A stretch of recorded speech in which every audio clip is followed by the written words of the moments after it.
So guys, good morning. Maulan na umaga sa atin lahat. Ito, dito to po sa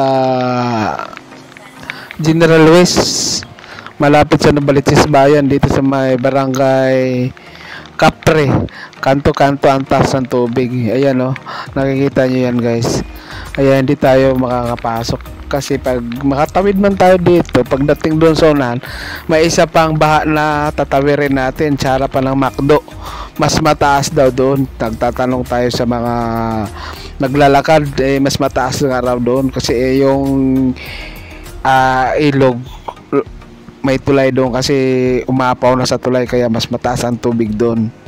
Ito, dito tayo sa kaya natrap tayo dito. Natrap tayo dito sa may kanto-kanto ng General West sa barangay Capre. Kaya dito di tayo makakatawid. May client pa naman ako dyan sa una. Hindi natin ma-pick upan ngayon dahil gawa ng taas ng tubig. Malamang siguro yung mga empleyado rin doon hindi na nakakapasok kasi hindi ka sila makakatawid Hindi lalo na tayo. Paano nito? Sana naman tumila to bandang mga tanghali ng kahit na paano. Kita nyo yun lang sa likuran ko. Yung tubig ng drainage umapaw, bumubulwak. Kaya delikado rin to sa mga leptospirosis nito. Iingatan natin.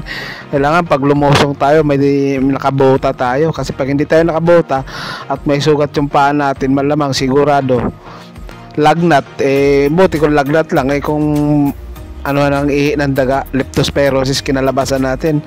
2 araw lang ang tatagal dyan sa leptospirosis na yan. Pwede natin ikakamatay yan pag hindi naagapan.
Hello guys, shoutout nga pala sa mga kasamahan ko. Ingat tayo sa pagbiyahe ngayon.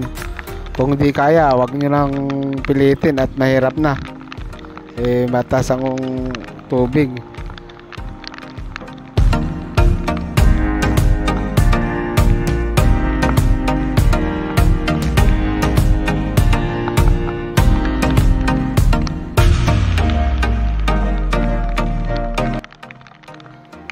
Ayun guys, hanggang dito na lang tayo. Di tayo makatawid patila muna tayo ng ulan at ako'y giniginaw na rin makauwi na nga rin siguro kasi malakas ang ulan di humihina.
Ayun guys, sa unahan na may dalawang motor tumirik din sa unahan.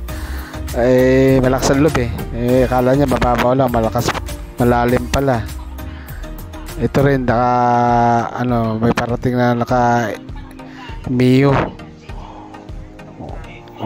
Bababa yung pasahero niyan. Yan natakot sila kasi subungan mababaw, pero sa unahan yung malalim na yun doon.